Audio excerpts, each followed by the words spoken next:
No matter your age, your plan for retirement can start today. From the News Channel 5 Network, this is the Retirement Report. Good morning. Welcome to the Retirement Report. I'm Hank Parrott, your host. We're going to be talking about estate planning today, and we're going to have actually a variety of topics that I haven't hit on before. In addition to the 5 essential documents that I've talked about before that form the foundation of a good estate plan, we're going to talk about both the pros and the cons of these documents, as well as the exceptions where maybe a will might be better than a trust. When is the best time as far as setting things up? How do you avoid, what's the best way to avoid conservatorship? There's a bunch of different topics we're going to get into, in addition to talking about business succession planning. So for you small business owners, this is another area. Do you have a succession plan? And tied in with estate planning, obviously those two can go hand in hand. In addition, we'll get into real estate questions, real estate law in particular, and veterans aid and attendance. This is a veterans benefit that has to do with long-term care features and also gets factored into, again, your long-term planning and where that estate planning can come into play. If you think about it, it's the people you love that are the most important asset, the most important thing that we have in life. So one of the things that we're talking about when we get into estate planning is how we can protect ourselves, but also how we can protect our loved ones. All right, because there are ways, if you just take the time to do the estate planning, put everything in order now, it's going to save so much potential heartache later for them, so much trouble at a time when they're already under stress and under, grieving and what have you. So making sure for a couple, making sure that the survivor is going to be well cared for and that everything's going to be in order for them.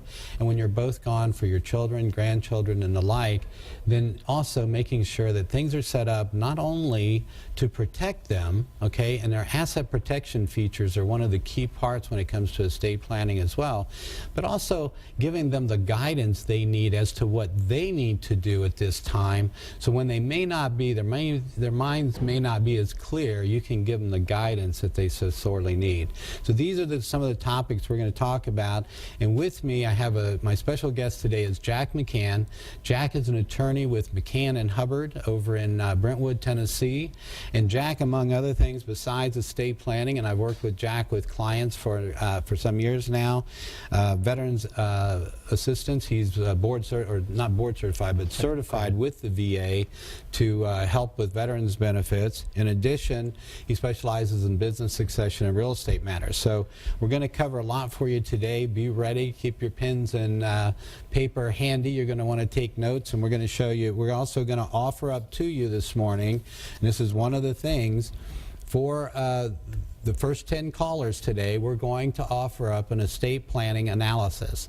Now this is one of those areas, if you don't have a will yet, this is an opportunity for you to find out the pros and cons of whether a will or a trust would make the most sense for you. Also about the importance of having a power of attorney, general durable power of attorney for assets as well as for health care. So again, for the first 10 callers, call my office, 376-5325, and what we're going to do an estate planning analysis. If you've already got an estate plan in place, maybe you've got a will, but how long has it been since you've had that will done? Now you saw on the screen it said 5 callers. I'm going to open it up to 10 callers. So for the first 10 callers, 376-5325, we'll have you into the office. You'll be able to bring in your estate planning documents. We'll do a review. Jack is going to be generous enough to help us with that.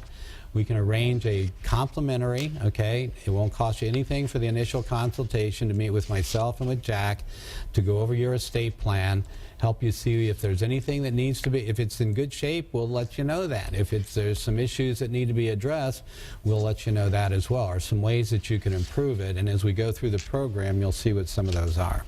All right, so Jack, one of the things, and I talk about this with the 5 essential documents, so we'll start with that. And in my book, in Chapter 7, one of the things I get into, the difference between wills and trusts, and people have to be careful. I mean, it doesn't say that everybody should have a trust, but I do find there are some advantages with getting it buttoned up. And we'll talk, though, also about the potential downside. So we talk about a revocable living trust, pour over will, the safety net under that, general durable power of attorney for assets, one for health care, and then of course a living will or directive as to what you would want to have happen if you were incapacitated or not able to make your wishes known. So let's start with wills versus trusts and the pros and cons of those. Well, the biggest thing is that somebody needs to have a plan. The worst thing they can do is just assume that the state will take care of it or everything will be all right and their kids will just inherit. The most expensive way to die is without a will or a trust. Right. So that's the place to start. They have to have an estate plan. Doesn't have to be a fancy one. A lot of times people think that they only need an estate plan if they're wealthy. But only through a will or a trust can you name the guardians for your children. So if you have kids, if you have any assets at all, a single person age 25 out of school a year or two, they have possessions. Those possessions are going to have to go through probate court if they pass away. And the smoothest, easiest, least expensive way for it to go through probate court is if they have even a simple will. Now the advantage of a trust, the thing about a will is it only goes into effect upon your death. Now you can change it anytime you want, that's a good thing. A trust, a revocable trust, you can also change anytime you want, but the advantage with the revocable trust is that it's actually in effect while you're alive. Right. So for people who have the risk of Alzheimer's or dementia, if there's a history of that in the family, what we've learned is having a good revocable trust plan set up in advance is much, much, much less expensive than having to go through a conservatorship or guardianship hearing. Right. Let's start with, we'll go back then to the probate part.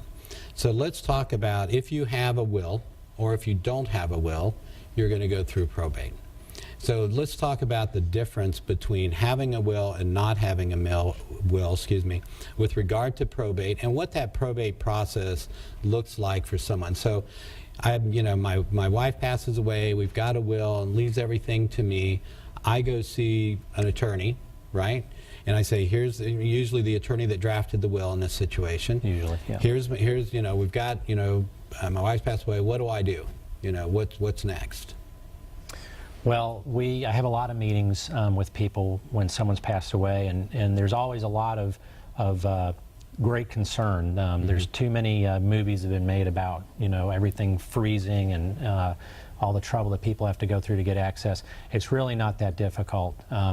Probate in Tennessee is very simple compared to some other states, although there can be some difficulty at times to get access. Creditors are generally, there's sort of an unspoken rule that they cannot start suing you within 5 days or 10 days, and that's what people always have a fear of. So I tell them, handle the funeral, handle the family matters, and then let's get together in a few weeks. Okay. Once the dust has settled a little bit, and I'm not talking several months. It needs to be within 30 days. Yeah. Right. But we'll sit down. We'll take a look at the assets. My biggest question is, what are the assets and how are they titled? If things are owned jointly with rights of survivorship, then they're going to pass to that survivor regardless of what the will says anyway. Not even going to be a part of probate. Correct, by operation of law or by operation of contract. However, if they have assets that are in their own name, then those are going to go through probate if there's no beneficiary named on the asset. So an example would be a car. If somebody owns a car in their own name, and you can title a car with a survivor on it, but if you just had a car in your own name or a checking account or a CD, then it's going to have to go through probate. Right. In your experience, most times with a couple, most things are joint ownership. So that part usually goes pretty smoothly. Would you agree? It does, but it's not a good assumption to assume that everything's going to be owned, because sometimes a guy might win something through a contest at work. Right. A wife might be given something either inherited or through her occupation. So people can have things titled in their own name. You go on a trip with the friends and buy something while you're out of town. Personal property, clothing, jewelry.